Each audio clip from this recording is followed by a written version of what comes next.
What do you do when you know that God has called you? When you know that God has given you specific gifts, something to use to benefit others, to encourage others, to be a part of the local church and to touch our communities. What do you do? And you have no place to do that at? What if you just found out? What if God has just revealed this to you? Should you run out and say, here I am, I got the gifting? Or should you hold on in your heart what God's given you? Because I tell you, there's a benefit to hold on to what God's given you to do and wait for His timing to reveal you or to open doors for you to practice that gift in front of others. And today I want to tell you that stewarding your gift in the hidden place is the best thing you can do. You see, because God calls us and He's given us giftings, and whether you're called to preach, maybe you have a music ability, you're a musician, maybe you can sing really well. Maybe you have the gift of healing. There's so many gifts and callings that God gives us, and any one of them can be used for His glory. And so what do you do with that thing when you have no open door? When you don't know where or when or what to do with it? The secret is to steward that gift before God. Because there's this thing that happens when we follow Him. See, He wants to bring us into maturity. There's a process of following Jesus that He matures us in His Word and in our relationship with Him. Because things will go on. They will happen when we begin to serve in the public or in the church. You're going to get criticized and you're going to get praised. And God actually wants us to come into a place of relationship with Him where we're not touched by either.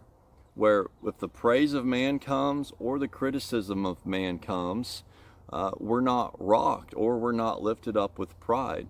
We don't want that thing to touch us. And when we come into that friendship place with God, like Moses and Abraham and the fathers, they walked with God and they were obedient and they believed God with a full faith. And when we walk out that with God, see, He's preparing us. He's preparing us to be effective in the kingdom and maintain our character. And so character takes some time to develop. Being grounded in the Word takes some time to develop. And I think that all of our gifts, all of our callings, it takes time to develop. And so I just want to encourage you, if you feel like giving up on the gifting or calling that God's given you, don't give up. But steward that thing. Steward it in the hidden place. So what if nobody sees you? So what if nobody knows you? God sees you and God knows you. You can practice your gift with your family right there in your home. Like, there's so many things that we can do to steward what God has given us to prepare us for the doors that He's going to open for us to use that gift. Because God cares about our longevity. He doesn't want us running a short race and burning out. He cares about our longevity. And so for me, I believe I was called to preach when I was 12 years old. I heard God's voice and I didn't even know I could at that point in my life. But it's been, and I didn't know what to do with it at the time. And it's been a lot of years of walking that out. And how long are we willing to wait? How long are we willing to wait for God to open the door for the gift that He's given us? 10 years, 15, 20 years? How long are we willing to wait? And I think that the church will become a lot more healthy if we'd have individuals willing to wait, willing to walk with God in process of maturing and growing. And, if it's raising a family, becoming a good father, becoming a good husband for you men. And so there's this process that God wants to work out in us.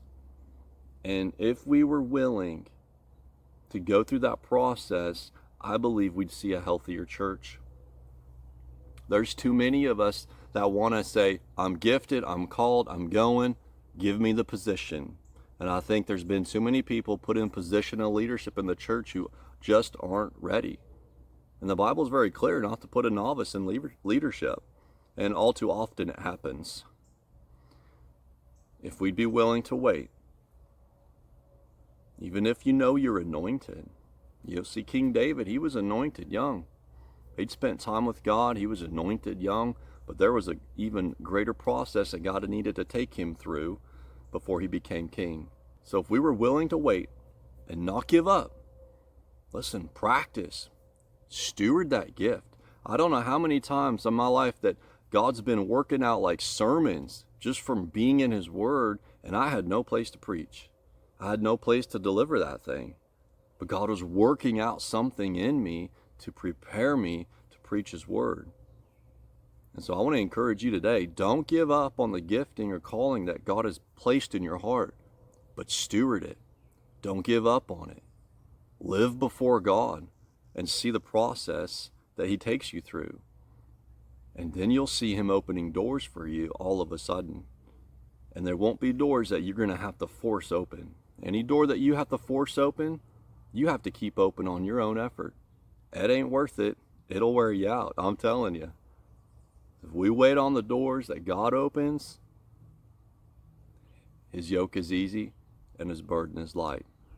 So welcome to following Jesus. It's the best life ever. But be patient, my friend. Be patient and wait for God to open those doors for you. If you like this, listen, be sure to subscribe. Be sure to like it. Let's keep going on this journey together.